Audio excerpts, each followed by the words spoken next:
A kú déédé àsìkò yìí. Kókó inú ìwé ìròyìn la mú wá fún yín láti inú àwọn ìwé ìròyìn ilé wa.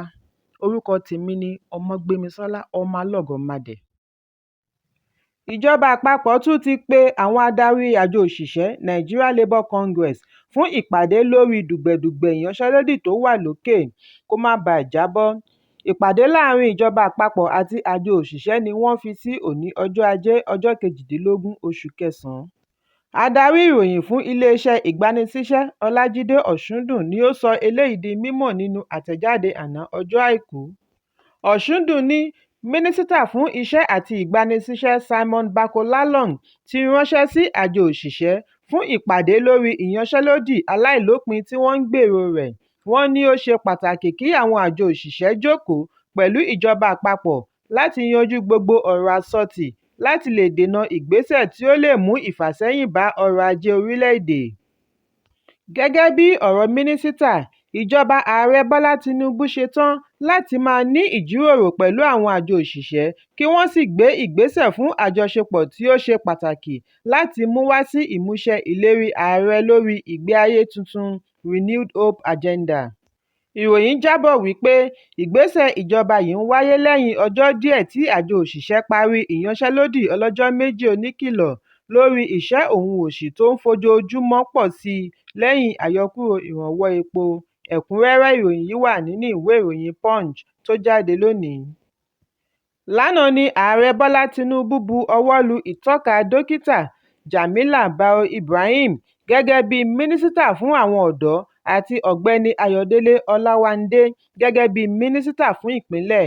Olùbádámọ̀ràn pàtàkì sí ààrẹ Àjùrì Ngelale ni ó sọ eléyìí di mímọ̀ nínú àtẹ̀jáde. Ó ní àwọn wọ̀nyí ni wọ́n ń retí ìbọwọ́lù láti ilé ìgbìmọ̀ ìjọba àpapọ̀. Dókítà Bao Ibrahim jẹ́ ọ̀dọ́ dókítà tí ó ṣẹ̀ṣẹ̀ fi ipò ààrẹ fún ìdàgbàsókè àwọn ọ̀dọ́bìnrin sílẹ̀, Progressive Young Women Forum. Bákan náà ni ó ti sìn gẹ́gẹ́ bí igbákejì olùbádámọ̀ràn lórí ìdàgbàsókè sí gómìnà ìpínlẹ̀ Kwara. Ayọ̀délé Ọláwándé jẹ́ ọ̀jọ̀gbọ́n fún ìdàgbàsókè agbègbè àti adarí ọ̀dọ́ fún ẹgbẹ́ òṣèlú All Progressive Congress (APC). Ó ṣẹ̀ṣẹ̀ sìn ní iléeṣẹ́ ìjọba àpapọ̀ gẹ́gẹ́ bí olùbádámọ̀ràn sí ààrẹ lórí ìgbésẹ̀ láti ọdún 2019 títí di ọdún 2023. Ààrẹ Tinubu wá rọ àwọn wọ̀nyí láti rí i dájú wípé wọ́n ṣe iṣẹ́ wọn bí iṣẹ́ lẹ́yìn ìyànsípò. Ẹ̀kúnrẹ́rẹ́ ìròyìn yìí wà nínú ìwé ìròyìn The Nation tó jáde lónìí. Ilé tí ó ní 500 yàrá 500 rooms ni a gbọ́ wípé ó wó lulẹ̀ ní agbègbè Kétu ìpínlẹ̀ Èkó. Gẹ́gẹ́ bí ìwádìí, àwọn kan wà ní ẹsẹ̀ kan ayé ẹsẹ̀ kan ọ̀run ní ilé ìwòsàn aládàáni lẹ́yìn tí ilé ìwé tí ó di ilé gbígbé yìí bì wó lulẹ̀ lẹ́gbẹ̀ẹ́ kan ní ọjọ́ Àbámẹ́ta. Ilé tí àwọn ọ̀pọ̀lọpọ̀ ọgọ́rùn-ún èèyàn ń gbénú rẹ̀ ní Àgbòye Estate, òpópónà Ọdúntàn ní Kétu ni ó kọ́kọ́ sán lára ní ọ̀sán ọjọ́ Àbámẹ́ta lẹ́yìn àrọ̀rọ̀dá òjò tí ó wáyé káàkiri ìpínlẹ̀ Èkó. Ní ọ̀sán àná ọjọ́ Àìkú, bí àwọn olùgbé ilé yìí ṣe ń làkàkà àti kó ẹrù wọn ni ilé yìí tún wó tí ó sì ba ọ̀pọ̀lọpọ̀ nǹkan jẹ́ kí ó tó wá wó palẹ̀ pátápátá. Èyí mú ìbẹ̀rùbojo dé bá ọ̀pọ̀lọpọ̀ ẹbí àti aládàágbé tí ó mú wọn fi ilé yìí sílẹ̀ ní tipátipá. Níbi àbẹ̀wò sí ilé yìí ní àná ọjọ́ Àìkú ni akọ̀ròyìn ṣe àkíyèsí bí àwọn èrò ilé yìí ṣe ń kó ẹrù wọn kúrò láyìíká. Bí àjọ alámòjútó ìṣẹ̀lẹ̀ pàjáwìrì ní ìlú Èkó, Lagos State Emergency Management Agency (LASEMA) ṣe ta okùn sí àyíká ilé àwókù náà. Síwájú àkókò yìí ni a gbọ́ wípé ìjọba ìpínlẹ̀ Èkó ti ṣe àyàsọ́tọ̀ ilé yìí fún wíwó.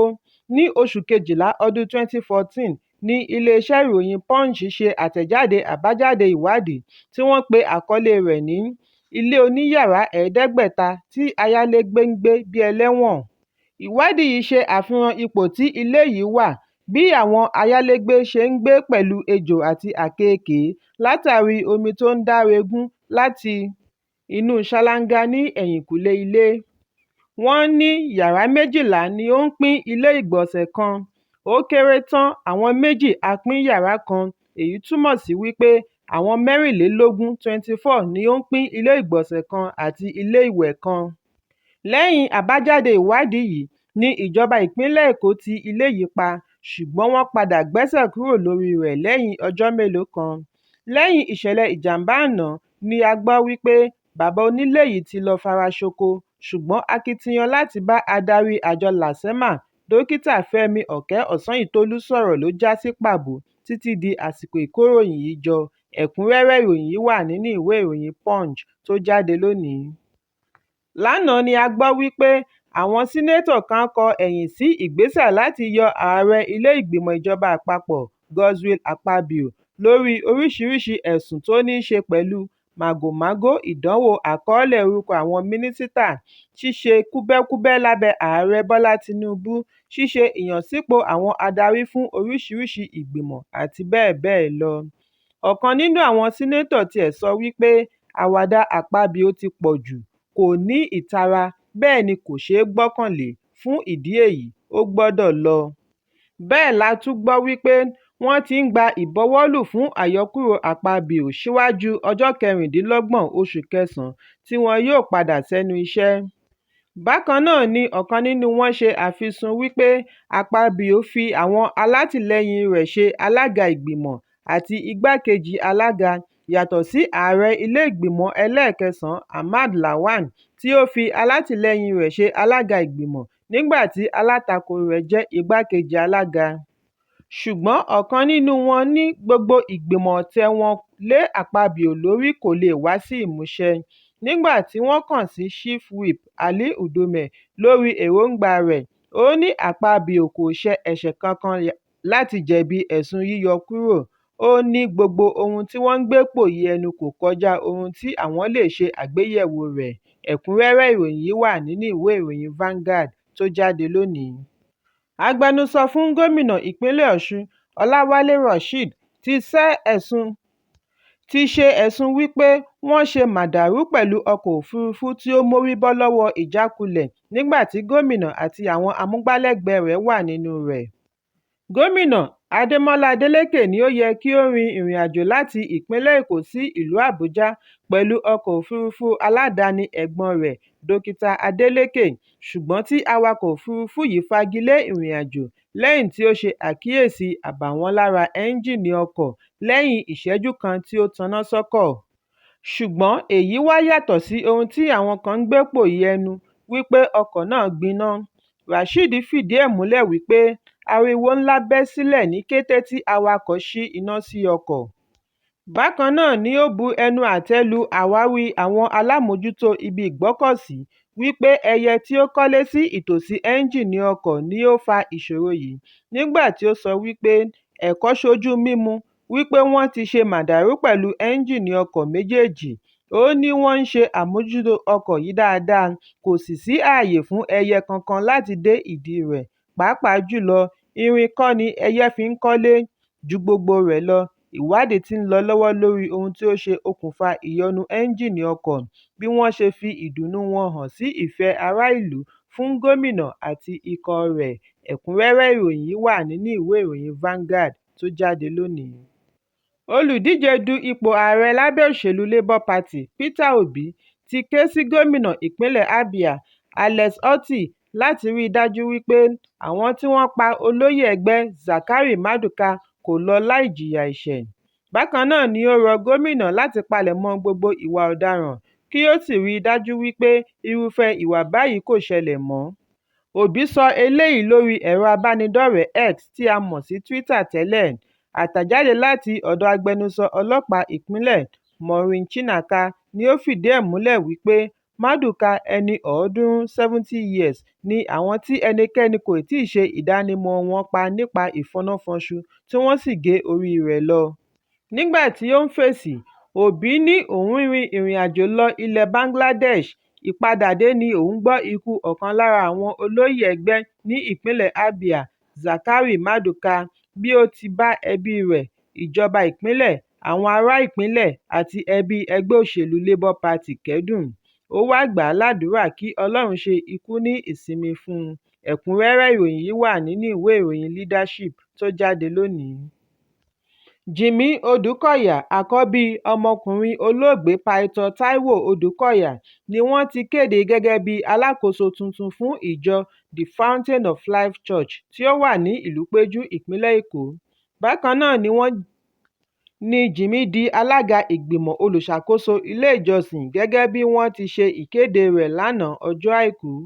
Bí a kò bá gbàgbé wípé Odùkọ̀yà di olóògbé ní ọjọ́ 7 oṣù kẹjọ tí wọ́n sì sin ní oṣù yìí.